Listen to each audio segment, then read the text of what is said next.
오늘 본문의 말씀을 가지고 룻의 믿음이라는 제목으로 함께 말씀을 나누도록 하겠습니다. 어저께 행카 졸업 여행을 다녀왔습니다. 양화진의 선교사님 묘역을 다녀왔고요. 또 한국 선교 역사 기념관을 둘러보고 왔습니다. 정말 그 선교사님들의 열정과 그들의 피가 아니었다면 아마 우리나라에 이렇게 복음이 뿌려질 수가 없었을 것입니다. 그래서 얼마나 감사한지 정말 좋은 시간을 보내고 왔는데요. 여러분들이 정말로 날마다 하나님의 은혜와 사랑을 누리며 살아갈 수 있는 여러분들이 다 되셨으면 좋겠습니다. 오늘 말씀을 전하기 전에 지난주 말씀을 잠깐 정리해 드리면 이렇습니다. 우리 하나님께서 자기 백성의 그 고통을 외면치 않으시고 하나님께서는 날마다 우리를 회복시켜 주시고 또 고쳐 주시고 또 치료해 주시고 구원해 주시는 분이십니다 라는 말씀을 드렸습니다. 그리고 선택의 중요성에 대해서도 말씀을 드렸는데요. 이 멸망의 길과 은혜의 길이 우리 앞에 놓여 있을 때에 눈에 보이는 것만으로 선택하는 우리가 아니라 바로 욕심을 버리고 하나님께서 원하시는 선택을 이루는 그런 하나님의 백성들이 또 하나님의 자녀들이 되어야 한다라는 말씀을 지난주에 드렸죠. 그런데 오늘 본문을 보게 되니까 이 시어머니 나오미가 오르바와 룻에게 다시 한번 현실을 직시하게 하는 그런 설득하는 모습을 보여주고 있습니다. 조금 길지만 본문 11절에서 13절까지의 말씀을 우리 같이 한번 읽어보도록 하겠습니다. 나오미가 가로되 내 딸들아 돌아가라. 너희가 어찌 나와 함께 가려느냐. 나의 태중에 너희 남편들 아들들이 오히려 있느냐. 내 딸들아 돌이켜 너희 길로 가라. 나는 늙었으니 남편을 두지 못할지라. 가령 내가 소망이 있다고 말한다 하든지 오늘 밤에 남편을 두어서 아들들을 생산한다 하자. 너희가 어찌 그것을 인하여 그들의 자라기를 기다리겠느냐. 어찌 그것을 인하여 남편 두기를 멈추겠느냐. 내 딸들아 그렇지 아니하니라. 여호와의 손이 나를 치셨으므로 나는 너희로 인하여 더욱 마음이 아프도다. 아멘. 자, 지금 나오미가 쭉 설명하면서 설득하고 있는 주 내용이 무엇입니까? 바로 현실을 정확하게 파악해야 한다라는 거예요. 자신이 지금 처해 있는 상황을 다시 한번 이 며느리들에게 설명하고 있는 부분입니다. 왜 나오미는 이렇게 설득할 수밖에 없었습니까? 바로 두 며느리들이 9절에 보면 우리는 어머니와 함께 어머니의 백성에게로 돌아가겠나이다 라고 고백합니다. 절대로 어머니를 놓지 않고 함께 따라가겠다라는 이 결단의 내용을 밝혔던 거예요. 그러면서 소리 높여 울면서 외쳤습니다. 그런 모습을 바라보면서 이 나오미는 참 마음이 아팠어요. 그리고 자신이 해줄 수 있는 것이 아무것도 없다라는 사실을 깨닫게 되었습니다. 해줄 수 있는 게 아무것도 없기 때문에 따라와도 해줄 수 있는 게 없다. 내 자녀도 없고 지금 결혼해도 아무것도 애를 낳을 수 없기 때문에 이걸 너희들을 도와줄 수 없다라는 이야기를 하고 있는 거예요. 사실 이렇게 말한 배경에는 그 당시에 이 계대 결혼 제도라는 것이 있었습니다. 그것이 무엇이냐면 이 제도는 후사가 없이 죽은 형제가 있다면 그 가문을 계속해서 이어주기 위해서 남은 형제가 이 미망인과 결혼하여서 그 자녀를 생산해서 그렇게 이어주는 제도였습니다. 그런데 나오미에게 지금 아무런 자녀도 없다라는 사실이 더 이상 자녀가 없기 때문에 너희들의 그 대를 이을 수 있는 방법이 없다라고 현실을 직시하라라는 말씀을 하고 있는 것이죠. 그래서 오늘 11절에서 13절까지 그것을 설명하고 있는 부분입니다. 자신에게는 더 이상 이 남편을 둘 수 있는 상황도 되지 못하고 아들도 없고 또 남편을 새로 맞이한다 한들 본인의 몸에서 더 이상 자녀를 생산할 수 있는 소망이 없다라는 것을 지금 두 며느리들에게 이야기하고 있는 것입니다. 결국 온전한 가정을 이룰 수 없고 또 사랑을 받고 행복할 수 있는 소망이 전혀 없기 때문에 이 두 며느리들에게 너희들의 친정집으로 돌아가서 새로운 가정을 꾸리고 새로 결혼하여서 아름다운 가정을 이룰 것을 정말 마음의 진심을 담아서 이 며느리들에게 이야기하고 있는 것입니다. 그래서 이것은 입에 발린 소리가 아니라 진심으로 며느리들의 그 미래를 걱정하면서 굳이 너희들까지 유대 땅으로 함께 돌아갈 이유는 없다. 너희가 살았던 그 고향으로 돌아가서 거기서 아름다운 가정을 새로 꾸미고 새로운 출발을 하라라는 것이 바로 이 나오미의 이 생각이었습니다. 그리고 그와 동시에 모든 일들이 이렇게 생기게 된 이유를 밝힙니다. 13절에서 밝히고 있는데요. 바로 여호와의 손이 나를 치셨으므로 라고 이렇게 나오미가 이야기하고 있습니다. 그래서 모든 이 불행의 시작은 결국 하나님께서 나를 치셨기 때문에 나에게 이런 일이 닥치게 되었다라고 인정하고 있는 것입니다. 그러니까 이런 모든 일들이 그냥 생겨난 것이 아니라 바로 하나님께서 자신을 치신 것에 대한 것을 인정하고 있는 거예요. 베들레헴의 흉년이 찾아온 것도 그렇고 또 모압에 오자마자 남편이 죽게 된 것도 그렇고 또 얼마 있다가 자녀 두 아들이 죽게 된 그 부분도 그렇다라는 거예요. 그리고 과부가 된 불쌍한 두 며느리들까지 모두 자신의 탓으로 자신으로 인해서 이런 일들이 발생하게 되었다라는 것을 인정하고 있는 것입니다. 그래서 여호와께서 치셨다고 고백하고 있는 거예요. 즉 이 나오미의 생각에는 모든 일이 하나님께서 계획하시고 섭리하시고 하나님의 뜻 가운데 모든 일이 이루어졌음을 지금 인정하고 고백하고 있는 것입니다. 우리 주변에 일어난 모든 일의 배후에는 하나님께서 계십니다. 이 세상 만물이 그냥 돌아가는 것이 아니라 그 모든 것을 주관하시고 섭리하시고 이끌어 가시는 분이 계시다라는 거예요. 그분이 누구십니까? 우리 하나님 아버지시라는 거예요. 그래서 하나님의 손길과 인도하심이 함께 할 때에 모든 이 세상 만물이 움직여질 수 있다라는 사실이에요. 그러니까 우리가 인지하지 못하고 생각하지 못하는 가운데서도 하나님은 이 지구를 붙들고 여러분들의 인생 가운데 함께 하셔서 모든 일들 가운데 동행하시는 분이 바로 우리 하나님 아버지시라는 말씀입니다.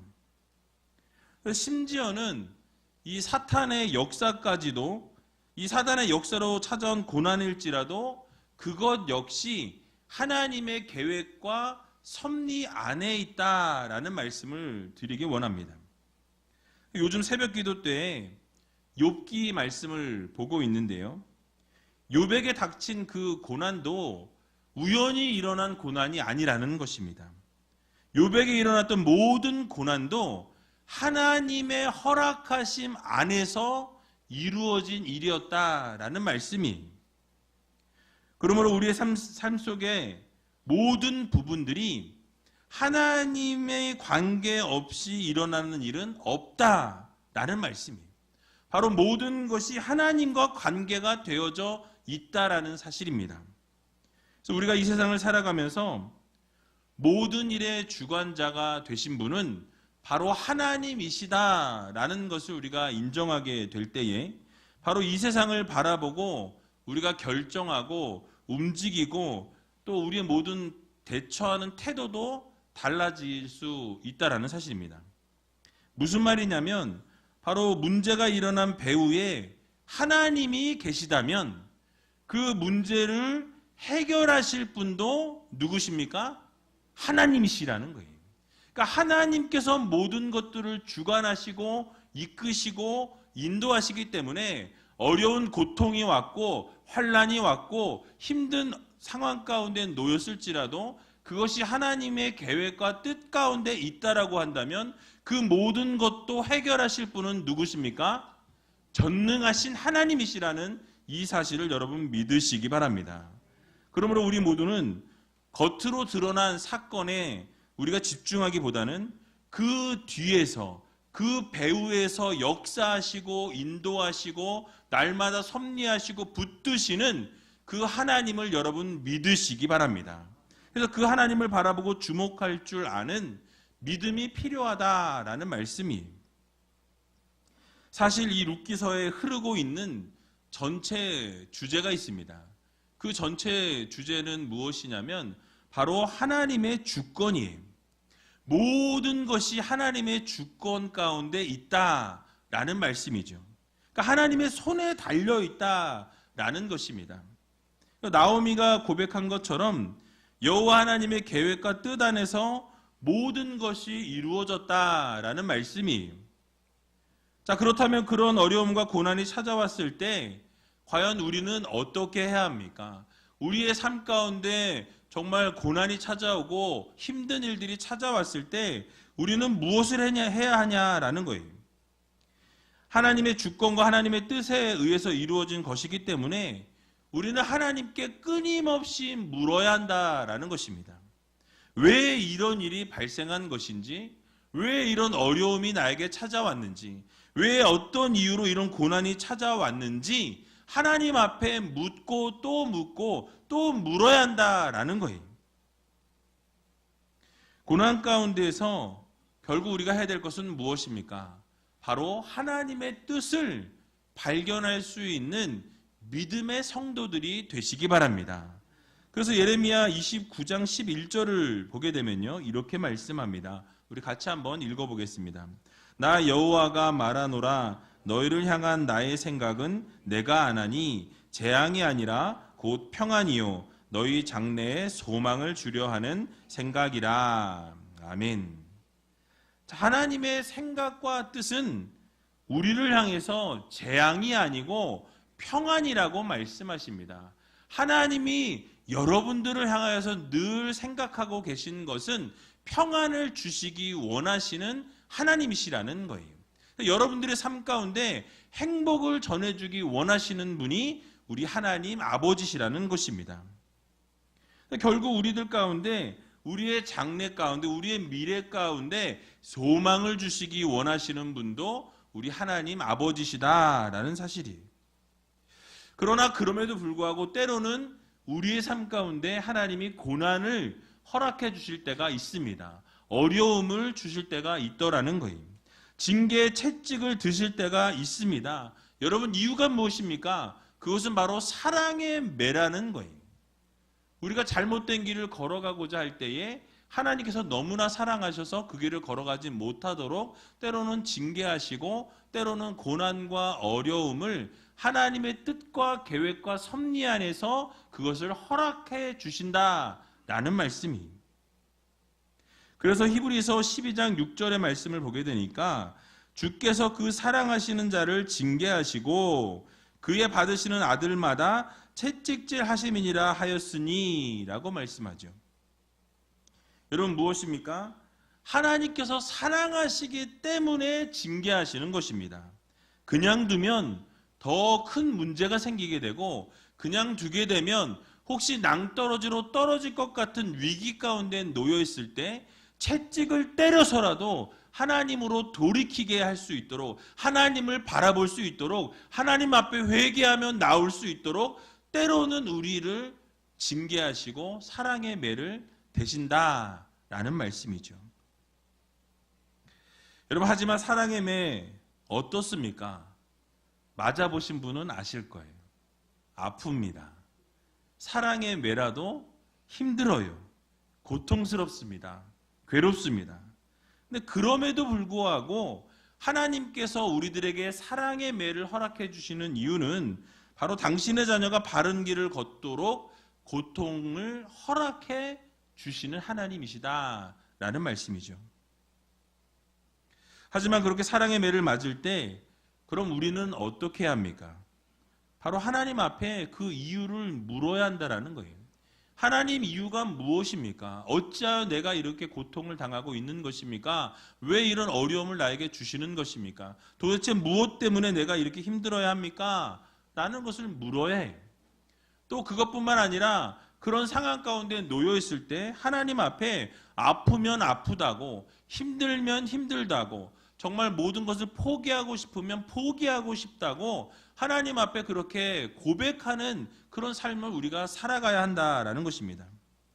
그러면서 자신의 잘못을 돌아보고 우리가 잘못한 것을 인정하고 하나님의 역사를 통해서 우리를 돌이키며 회개하며 나갈 때 결국 하나님께서는 하나님이 원하시는 것이 이루어질 때 하나님이 우리를 회복시켜 주시고 다시 돌이키시고 어루만져 주시고 결국은 회복시켜 주신다는 이 사실을 여러분들 모두 믿으시기 바랍니다. 그러므로 사랑하는 의지엘교회 성도 여러분, 고난이 찾아오고 어려움 가운데 우리가 놓이게 될 때에 하나님께서 역사하실 것을 여러분 믿으시고 견뎌내시기 바랍니다. 피하는 것은 능사가 아니라는 거예요. 하나님께서 허락하시는 이 고통과 고난을 우리가 견디고 받아들일 줄 아는 지혜가 필요하다라는 말씀이에요. 그리고 그 고난을 견디고 연단 가운데 훈련하고 나아가게 될 때에 결국 하나님께서 반드시 하나님의 축복이 따르게 되어 있다는 사실을 여러분들 모두 믿으시기 바랍니다. 그러므로 하나님 앞에 물으시고 하나님 앞에 기도하시고 하나님께서 응답하실 때까지 움직이지 말고 그 자리에서 기다려야 한다라는 말씀이에요. 그리고 하나님께서 가라고 하시면 가고 멈추라고 하시면 멈출 줄 아는 그런 지혜의 성도들이 다 되시기 바랍니다. 결국 우리가 잘못을 인정하고 회개하고 돌이키며 바른 선택을 이루게 될 때에 하나님께서는 반드시 여러분들의 삶을 회복시켜 주시고 결국 우리가 있어야 할 곳을 속히 찾아서 그 자리에 서서 하나님을 바라보게 될 때에 결국 하나님께서는 여러분들이 기뻐하시는 것, 원하시는 것을 채워주시고 날마다 은혜가 넘쳐나는 삶을 살게 하신다라는 이 사실을 여러분 믿으시고 날마다 하나님이 기뻐하시는 그 자리에 서서 하나님을 바라볼 수 있는 저와 여러분들이 다 되시기를 주님의 이름으로 간절히 축원을 드립니다. 이제 이렇게 돌아가라고 설득하는 나오미를 바라보면서 이 오르바와 룻의 선택은 갈라지게 됩니다. 오늘 본문 14절을 보게 되니까 이렇게 말씀하죠. 그들이 소리를 높여 다시 울더니 오르바는 그 시모에게 입맞추되 룻은 그를 붙쫓았더라 라고 말씀하고 있습니다. 바로 둘의 선택이 달라지게 되는데요. 며느리 오르바는 합리적인 선택을 이루게 됩니다. 그래서 이 나오미 시어머니의 말씀을 따라서 어떻게 하죠? 자신의 고향으로 돌아가기로 결단합니다. 그리고 시어머니에게 입을 맞추고 돌아갔다라고 말씀하죠. 그러나 룻은 어떠한 모습을 보여줍니까? 붙쫓았더라라고 말씀하죠. 여러분, 이 붙쫓았다라는 말씀은 단어가 따바크라는 단어가 쓰였는데요. 이 단어는 두 개의 물체가 딱 이렇게 물리적으로 딱 달라붙어서 떨어지지 않는 상태를 표현할 때 따바크라는 단어를 사용합니다. 그래서 이 단어가 다른 곳에서 쓰인 이 사례를 보게 되면 창세기 2장 24절의 말씀에 남자와 여자가 연합하여서 한 몸을 이루어 라는 이 문장이 있을 때에 연합하였다라는 이 단어에 따바크라는 단어가 사용됩니다. 남자와 여자가 연합하여서 딱 붙어서 하나가 되는 것을 표현할 때 이 단어를 사용합니다. 또 욥기 19장 20절을 보게 되면 욥의 이 피부와 살이 그 뼈에 붙었다라는 이 표현이 나옵니다. 그것처럼 이 살과 이 피부가 뼈에 완전히 붙게 되었을 때, 딱 달라붙게 되었을 때에 표현하는 이 단어가 따바크라는 단어예요. 이처럼 두 개의 물체가 물리적으로 완전히 달라붙는 것을 묘사하는 이 동사가 바로 나오미를 쫓아가는 이 룻의 모습. 그래서 내가 이 어머니와 절대로 떨어지지 않겠다. 바로 어머니와 딱 달라붙어서 내가 절대로 놓지 않겠다라는 이 아주 표현을 생생하게 드러내고 있는 것입니다. 조금도 떨어지지 아니하고 그 시어머니와 운명을 같이 하겠다라고 결정해서 완전하게 딱 붙어 있는 그 상태, 그것을 지금 표현하고 있는 것입니다. 며느리 룻은 시어머니 나오미를 향해서 강압적인 힘에 의해서 어머니를 따라가겠다고 결정한 것이 아니라 바로 어려움에 처해 있는 이 나오미를 바라보면서 자발적으로 섬기겠다라고, 자발적으로 따르겠다라는 이 믿음의 결단을, 이 신앙의 결단을 보이고 있는 것입니다. 그럴 때 나오미는 다시 한번 이 룻에게 이 나를 떠날 수 있는 기회를 주는 것을 보게 됩니다. 15절에 뭐라고 말씀합니까? 우리 15절 같이 한번 읽어보도록 하겠습니다. 나오미가 또 가로되 보라, 내 동서는 그 백성과 그 신에게로 돌아가나니 너도 동서를 따라 돌아가라. 아멘. 자, 나오미가 오르바뿐만 아니라 룻도 보내기 위해서 이 모압의 신에게로 돌아가라 라는 권면을 또 하는 것을 볼 수가 있습니다. 여러분 8절에서 보게 되면 어머니의 집으로 돌아가라 라고 이렇게 권면했습니다. 또 12절에서도 너희의 길을 가라, 너희가 가고 싶은 대로 하고 싶은 대로 해라 라고 이렇게 권면했죠. 근데 오늘 15절에서 보게 되면 이제는 너희 백성과 너의 그 신에게로 돌아가라 라고 이렇게 강력하게 룻을 설득하고 있는 것을 볼 수가 있습니다. 하지만 나오미가 이렇게 강력하게 설득하고 돌아가라고 권면했음에도 불구하고 룻은 그 자신의 결심과 결단, 그 신앙의 결단을 바꾸지 않았다라는 사실이에요. 그리고 어떻게 자신의 믿음을 고백합니까? 오늘 본문 16절과 17절에 보니까 이렇게 룻의 믿음을 나타내고 있습니다. 우리 같이 한번 16절과 17절을 읽어보도록 하겠습니다.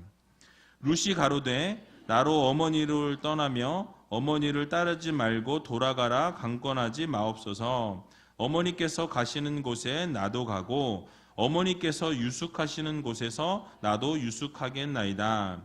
어머니의 백성이 나의 백성이 되고 어머니의 하나님이 나의 하나님이 되시리니 어머니께서 죽으시는 곳에서 나도 죽어 거기 장사될 것이라. 만일 내가 죽는 일 외에 어머니와 떠나면 여호와께서 내게 벌을 내리시고 더 내리시기를 원하나이다. 아멘. 여러분, 이 고백은 더 이상 친정집으로 돌아가라는 강권하지 말고 이제는 나오미에게 룻이 자신의 이 믿음을 보인 거예요. 내가 절대로 어머니를 두고 떠나지 않겠다. 정말 어머니를 아름답게 섬기며 나아가겠다라는 이 결단을 지금 이야기하고 있는 것입니다. 단순히 거처만 함께 하겠다라는 말씀이 아니라 어머니의 백성이 나의 백성이 되고 어머니의 하나님이 바로 나의 하나님이십니다 라는 이 신앙의 고백을 하고 있는 것입니다. 즉 자신의 삶의 방식과 종교까지도 바로 나오미와 일치된 삶을 살아가겠다라는 신앙의 결단과 신앙의 고백이었다라는 사실이에요.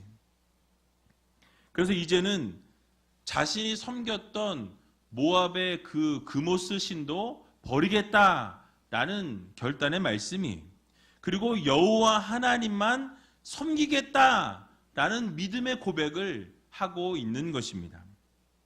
이제는 더 이상 시어머니의 하나님이 아니라 바로 그 하나님이 이제는 나의 하나님이십니다 라는 이 신앙의 고백을 하고 있는 거예요. 믿음의 고백을 이루고 있는 것입니다. 여러분, 어떻게 이 룻의 입에서 이런 신앙의 고백이 나올 수 있었습니까? 바로 시어머니 나오미의 영향이었다고 저는 생각합니다.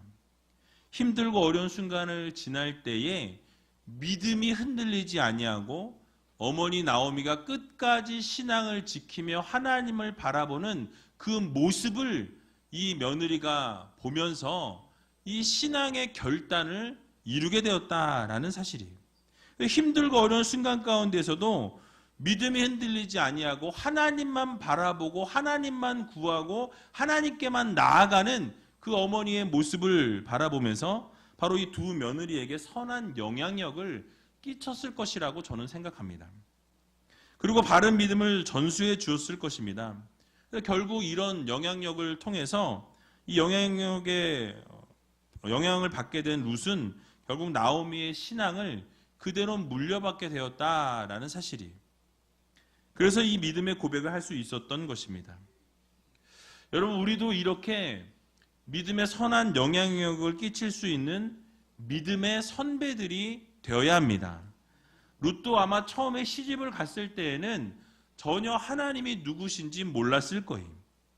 하지만 나오미를 통해서 믿음이 전수되어지고 나오미의 삶을 통해서 하나님을 만나게 될 때에 그 살아계신 하나님의 역사를 마음 가운데 경험하게 되었을 것입니다. 그리고 결국 결정적인 순간이 찾아오게 될 때에 자신이 원하고 자신이 바라는 것을 선택한 것이 아니라 바로 전능하신 하나님이 원하시는 것, 하나님이 바라시는 것, 하나님이 기뻐하시는 것을 선택하고 그 믿음의 고백을 올려드리는 룻의 모습을 우리가 보게 된다라는 말씀이에요. 그렇습니다. 우리의 삶에도 이러한 믿음의 모습이 필요합니다. 어떠한 상황과 형편과 조건 속에서도 하나님을 바라보고 하나님께서 모든 것을 주관하신다라는 흔들림이 없는 믿음이 우리들의 삶 가운데 꼭 필요하다라는 말씀인 것입니다. 여러분, 어느 정도 굳건한 믿음이었습니까? 바로 오늘 본문을 보게 되니까 자신이 죽는 일이 아니고서는 어머니를 떠나지 않겠다라는 결단을 하고 있어요. 그리고 만약에 그렇게 떠나게 될 때에 하나님께서 자신에게 벌을 내리실지라 라고 이렇게 선포하며 나아가는 것을 보게 됩니다. 이렇게 고백할 만큼 어머니와 함께하는 삶을 살아가고 또 하나님을 절대로 저버리지 않고 떠나지 않겠다라는 그 믿음의 고백을 지금 룻이 신앙 고백을 하고 있다라는 사실이에요. 사랑하는 의지엘교회 성도 여러분, 우리도 전능하신 하나님만 섬기고 바라보겠다라고 이렇게 선포하고 고백했던 순간들이 있었을 줄로 압니다. 또 어떠한 일이 생겨도 하나님의 품을 떠나거나 저버리는 일이 없을 것이라고 고백하는 그러한 믿음의 성도들이 되어야 한다는 사실이에요.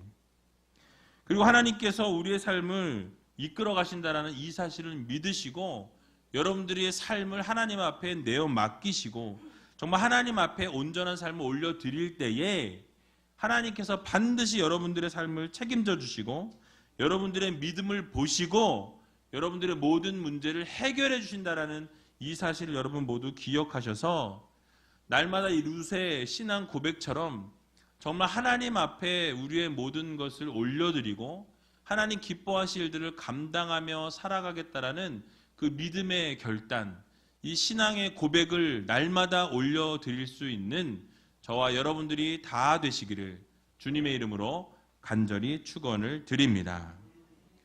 우리 시간 찬양하기 원하는데요. 주만 의지해라는 찬양입니다. 이 찬양 같이 하면서 정말 하나님, 내가 의지했던 모든 것 이제는 내려놓고 하나님 기뻐하시는 것, 하나님 즐거워하시는 것, 정말 어떤 형편과 조건 속에서도 오직 하나님만 찬양하고 하나님만 바라보기를 소원합니다라는 이 믿음의 찬양을 올려드리고 함께 통성으로 기도하는 시간 갖도록 하겠습니다.